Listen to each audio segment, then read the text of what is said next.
Good morning, everyone. Clint McLaughlin here with Midwest Market Management. It is Tuesday, July 22nd. I've got Riley Sykart on with me here today. We're going to jump right into U.S. weather. Riley, we've got some conditions. Crop conditions were released yesterday. It's getting significantly later in the season here, so I thought we'd throw in a little bit of our corn phases. We're going to take a look at silking and doughing phases here today. The gentlemen down south in the Delta, they're starting to think corn harvest and soybean harvest here before too long. So we are really moving along. Yep, and I guess I jumped the gun. I was already sharing my screen, wasn't I, with the crop progress? So we'll just get right into. We'll just hop right into corn conditions here. Unchanged on the week, which nothing super crazy going on there. Not really any big changes. Colorado dropped 12%, but they're still at 79% good to excellent. So I wouldn't say it's by any means a big deal yet. States to the south starting to drop some. I would attribute that to the heat, which we'll be getting into here in a little bit. But for July and August, just a lot of seasonal stuff going on right now. Moving into silking progress. Stuff in the south is a solid amount ahead of normal. Missouri ahead. Kansas actually a little behind. The one thing I did find interesting was here to the north, some stuff not as far along as I would have guessed.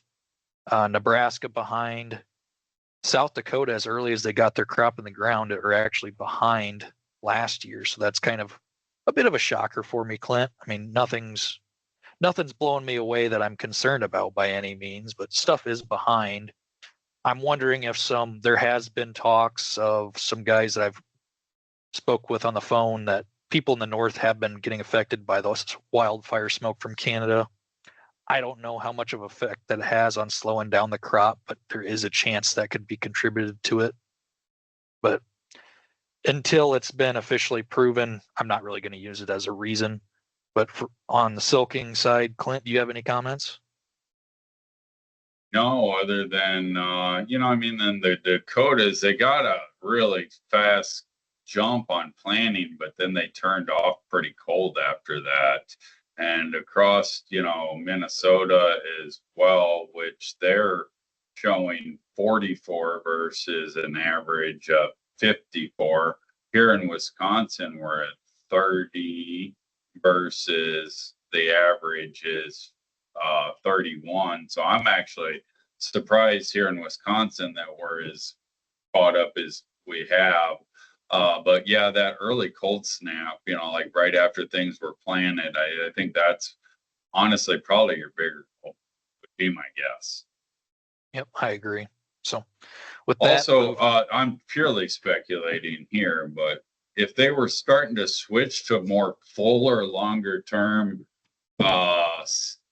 varieties in there in the Dakotas, would that also push back your silking period?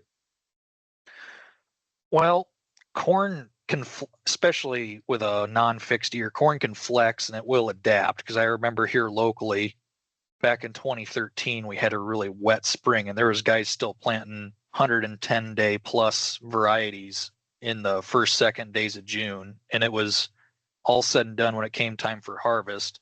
It was within 1% of corn that was 99-day, so it was within 1% on moisture. So to a point, corn will adapt, but that could be some of the cause. Okay. But moving ahead here into the doughing phase, not really anything unexpected right now. States that have traditionally started around now. Iowa.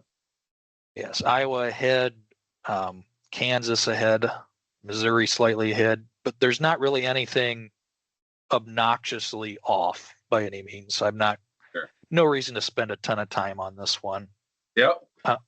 Moving into the soybean side of things, conditions actually dropped by 2, which was widely unexpected for the soybean market.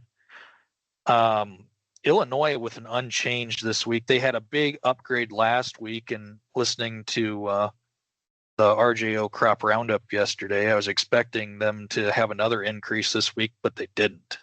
So the biggest changes, North Dakota lost 5% and Kansas lost 5%. I'd say those are your biggest moves of the week. Other than that, up 2, down 2, some 3s, not really anything crazy going on, Clint. On a national yield perspective, I mean, it is getting hot in Kansas.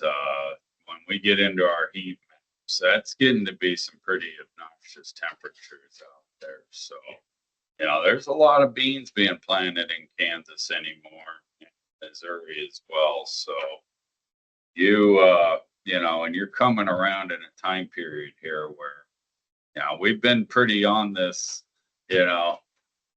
favorable conditions on a national level, and there's certainly going to be a lot of good stuff coming here. But I don't think these temps that we're looking at coming down the pipeline are going to have a negative impact on Iowa, Illinois, Indiana, Ohio as much. But out there, you got to start questioning things. Well, especially too, because Kansas, Missouri, southern areas of Missouri, they've already been having the heat already the last 6-7 days, and as we get forward, the trend's the friend, and it's showing more heat pretty much through the end of July, which I guess it is already just only a week left in the month. We're just flying by, aren't we? But switching gears, setting pods on beans, once again, nothing outside of the ordinary, I would say. Some states behind North Dakota. Important to realize how big of a bean producer North Dakota is. That is a state that you really need to watch. But those Dakotas, Minnesota, even Wisconsin and Nebraska, solidly behind average in setting pods. So not crazy, easily numbers that can be caught up to, but worth monitoring. And like you mentioned, I think that goes back to when they had that cold snap after planting. I think that really slowed down the maturity of the crops up there. But other than that, I wouldn't say there's anything in here that's blowing my mind. So we'll just keep moving along. Soybean blooming progress, not real. Once again, everything's pretty close to par. Even in this region here to the north, North Dakota actually 20% ahead of average, then South Dakota 10% behind is kind of intriguing. But I mean, if you got beans that are blooming, that means setting pods is not far behind either. So good to see there. Moving into the actual weather side of things here, Clint, next 1 to 5 days, you mentioned Kansas. Well, I really hope they got air conditioning because they're going to have a lot of heat in the next 5 days. Also why you don't find many corn dryers out there, Riley. Yeah. Kind of an investment that you don't really need to make. They got the big blue dryer called the Sky and the Heat. Yeah. But 1 to 5 day looking hot, and then the 6 to 10 day stretches that to the north all the way through South Dakota into North Dakota. And I kind of mentioned this to a couple times last week. It's this band that just moves southeast from South Dakota through Indiana. You really hope you're on the north side of that line, because if you're not, there's a chance that there can be some crop stress. The flip side of that, we are so well watered right now, is we would have to have a sustained amount of heat in the forecast before I'd say it really starts hitting the crop hard. Yeah. And as of right now, models can change in the extended outlook, but current numbers are showing it looking to cool down as we get into August. So moving ahead here, last 13 days, there has been some rainfall, especially in the central Corn Belt, Iowa, Illinois, Missouri, and the east as well, with Indiana and Ohio.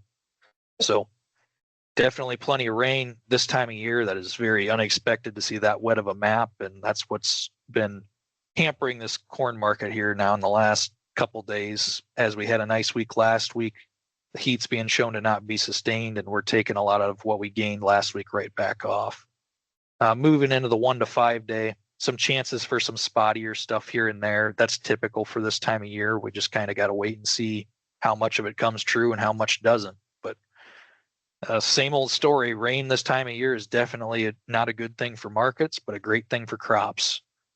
6 to 10 day shows it quite a bit drier as well. Eastern belt still showing to catch some. Big cell coming through Wisconsin. I don't really have the rhyme or reason to why that's coming there, Clint, but for farmers in that area, I don't think they're going to turn down a rain when it's the last 4 or 5 days of July. There's a lot of hay on the ground now. That's a little further out, but yeah, I was driving around last night, hay down everywhere, and well, I got to thinking about them guys, and man, the quantity's got to be there this year. But boy, it's been a tough year to find a period to cut hay and get a long enough window to get it dry the way you want. I mean, they chop a lot of it here, as opposed to baling it now. Still, it's just, it's been tough to buy 3 days without rain. Yep. And talking to some customers up there as well, sounds like wheat harvest is kind of underway there. And if it's Sure non-fungicide versus fungicide, it sounds like it's a 20 bushel difference right now. So, which I'd say that's pretty typical in wheat, but still interesting to see that they're getting, but sounds like they are getting enough windows to get in the field, and that's not slowing down their harvest too bad. Yeah. So wrapping everything up here, the 1 to 13 day extended models in that 10 to 13 day range shows that cell in Wisconsin growing and moving through that entire northern growing area. Other than that, some spotty stuff in the 1 to 5 and the 6 to 10 adds up to showing rain in the forecast, and when you combine it all. So if you look at a map stretching through the 3rd of August right now, Clint, there's rain in the forecast, and that this time of year is pretty rare. So overall, that's about all I got, Clint. Conditions are looking good, and if we can make it through this hot snap, it's going to continue to look good. Yeah, if anything, at this point, to be honest with you, I'd love to throw a little bit of extra heat in there and try to get this market fired up a little bit again. I don't think that the heat ultimately will do significant damage, as well watered as we are, but we could use the spark, that's for sure. Yep, I agree. So, all right, Riley, appreciate it again, everybody. Clint McLaughlin, Riley Sicard, Midwest Market Management. Thanks a lot and have a great day. This material has been prepared by a sales or trading employee or agent of Midwest Market Management and is in the nature of a solicitation. This material is not a research report prepared by of Midwest Market Management Research Department. By accepting this communication, you agree that you are an experienced user of the futures markets capable of making independent trading decisions, and agree that you are not and will not rely solely on this communication in making trading decisions. Distribution in some jurisdictions may be prohibited or restricted by law. Persons in possession of this communication indirectly should inform themselves about and observe any such prohibition or restrictions. To the extent that you have received this communication indirectly and solicitations are prohibited in your jurisdiction without registration, the market commentary in this communication should not be considered a solicitation. The risk of loss in trading futures and/or options is substantial, and each investor and/or trader must consider whether this is a suitable investment. Past performance, whether actual or indicated by simulated historical tests of strategies, is not indicative of future results. Trading advice is based on information taken from trades and statistical services and other sources that of Midwest Market Management believes are reliable. We do not guarantee that such information is accurate or complete, and it should not be relied upon as such. Trading advice reflects our good faith judgment at a specific time and is subject to change without notice. There is no guarantee that the advice we give will result in profitable trades.